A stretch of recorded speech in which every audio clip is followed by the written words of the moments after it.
Bonjour, nous sommes là aujourd'hui pour faire l'analyse des données.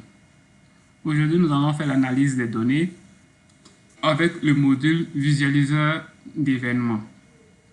Donc, pour faire l'analyse des données avec le visualiseur d'événements, il faut se connecter à la base de données comme d'habitude en utilisant toujours la même adresse mbsurveillance.gov.bf et aller dans le menu. OK? Donc, on va dans le menu ici. Quand on clique sur le menu, on a les différents éléments du menu. Donc, nous, ce qui nous intéresse, c'est le visualiseur d'événements. Donc, on clique sur visualiseur d'événements.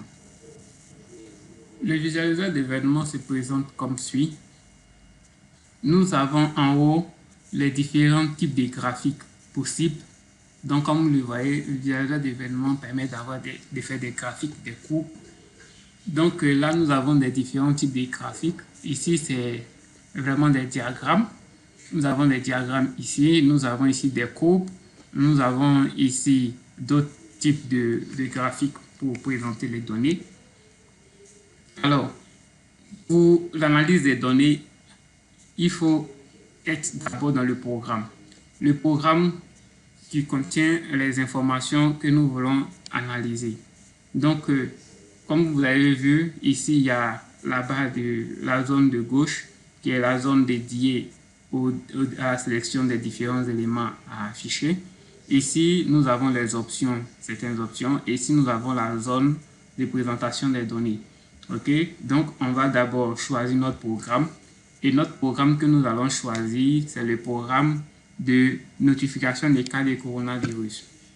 Et comme nous voulons analyser les échantillons, l'exercice, c'est de présenter le nombre de prélèvements effectués durant les 7 derniers jours. D'accord? OK? Donc, nous allons d'abord choisir le programme. OK? Une fois que le programme est choisi, on doit choisir la section ou le stage qui contient l'élément en question. Et l'élément qui nous intéresse, c'est tout dans la section 4 qui est échantillon prélevé. D'accord? Donc, je recherche échantillon et je vois échantillon prélevé que je sélectionne en dupliquant ou bien en cliquant une fois dessus pour sélectionner et puis je clique sur la flèche qui est là. D'accord? Et une fois que j'ai sélectionné, je se retrouve dans ces zones-là, des éléments sélectionnés. Donc, moi, ce que je veux voir, c'est les prélèvements qui ont été effectués. Donc, il y a 8 prélèvements effectués et ensuite non. Donc, je sélectionne pour dire je veux voir 8 les prélèvements qui ont été effectués et non ceux qui n'ont pas effectué des prélèvements. Pour quelle période? On a dit les 7 derniers jours. Donc, ici, je désélectionne ça, qui est les 12 derniers mois qui est sélectionné par défaut. Je le rappelle. Et je sélectionne les 7 derniers jours, ce jour. D'accord? Donc, ça me permet de voir ce jour les prélèvements qui ont été effectués et les prélèvements, c'est les 7 derniers jours. Donc, c'est vrai des prélèvements de 8 jours que nous allons voir. Et j'utilise pour l'unité d'organisation, je choisis je laisse le pays par défaut. Et je viens cliquer sur mise à jour ici. OK? Et quand je clique sur mise à jour, qu'est-ce que je vois? Je vois vraiment tous les prélèvements qui ont été effectués durant les 7 derniers jours et ce jour. Et ce jour, on voit que pour le moment, il y a un prélèvement qui a été effectué et c'est dit dans la base. OK? Donc, la légende se présente ici en oui, c'est les prélèvements effectués, non, les prélèvements n'ont pas été effectués. Donc, quand on regarde les 7 derniers jours, on voit que il y a tous les ayants ont effectué des prélèvements. OK? Donc, ça, c'est bon. Donc, vous voyez un peu comment est-ce que on analyse les données. Alors, on peut enregistrer. Pour l'enregistrer, c'est encore dans Favoris. Favoris, Save As. OK. Donc, on parle des prélèvements pendant les 7 derniers jours.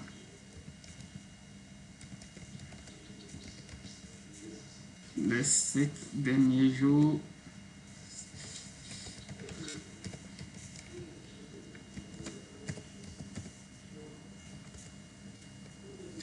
et séjour. OK. Ces derniers jours et séjours au Burkina Faso, au niveau pays.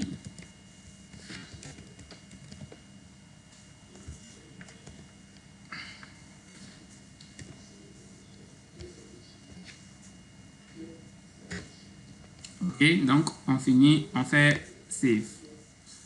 OK, exactement comme on a fait pour les prélèvements, on peut voir et aussi les résultats des cas qui ont été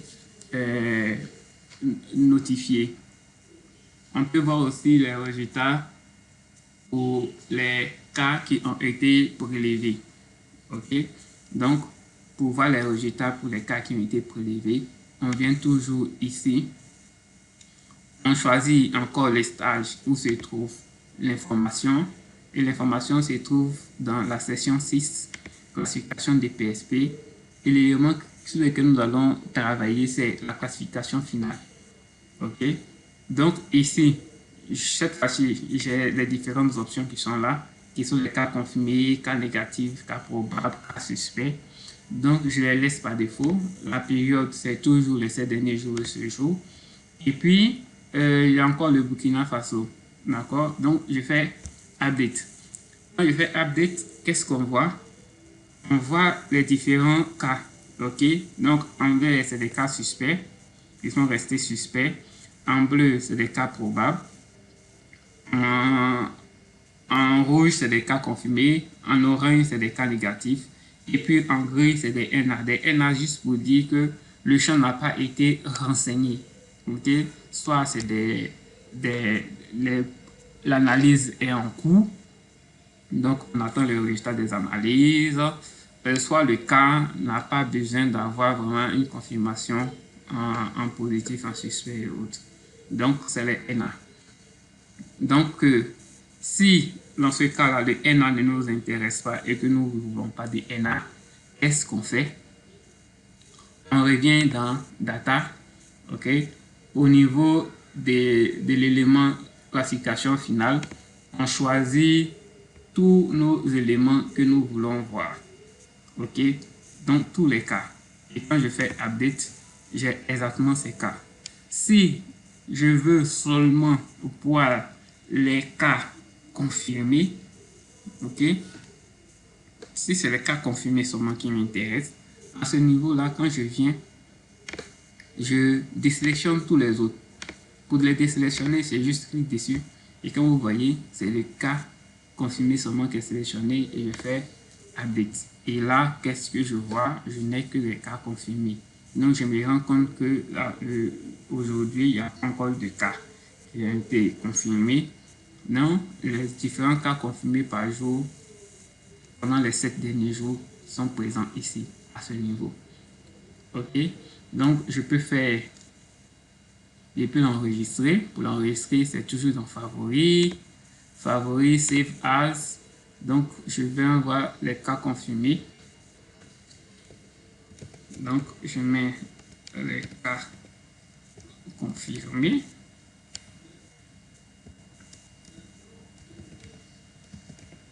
OK. Pendant les 7 derniers jours,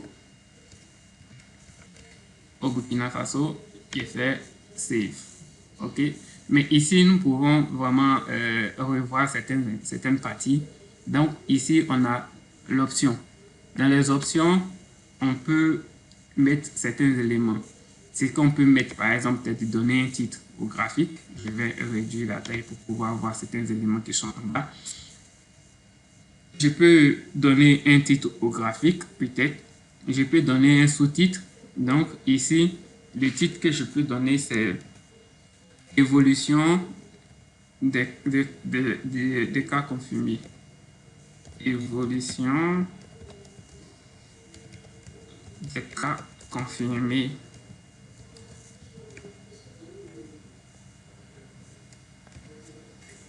OK. Évolution des cas confirmés. Et comme sous-titre, je mets au Burkina Faso.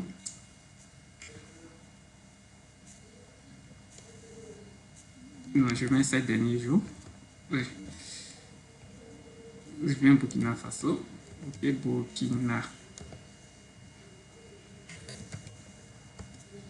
Burkina Faso. Ok, et je fais update. Ok, comme vous voyez ici, vraiment les titres, il est là, les graphiques et les sous-titres ici. D'accord. Et ça, c'est une présentation qui est faite. Il y a deux types d'éléments ici qui peuvent être utilisés. On peut peut-être essayer de prendre un graphe, okay, une coupe pour voir comment est-ce que ça va se présenter. Donc, j'ai sélectionné la coupe. Et quand j'ai fait update, qu'est-ce que je vois? Ok, il y a la coupe. On voit l'évolution des choses. Ok, donc je peux décider d'avoir cette coupe là que je vais sauvegarder comme favori. Ok, je laisse toujours et cette fois-ci je mets une courbe. Je mets courbe d'évolution. Voilà. Courbe d'évolution.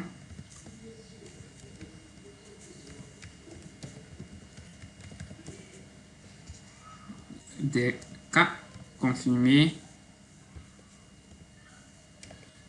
Les cas confirmés durant ces derniers jours. Et ce jour, Burkina Faso fait save. Et nous avons la coupe. Ok, donc vous pouvez faire toutes les manipulations possibles, les options existent pour que vous puissiez ajouter ce qu'il faut ajouter pour avoir des résultats vraiment comme vous le souhaitez. Merci et bonne suite.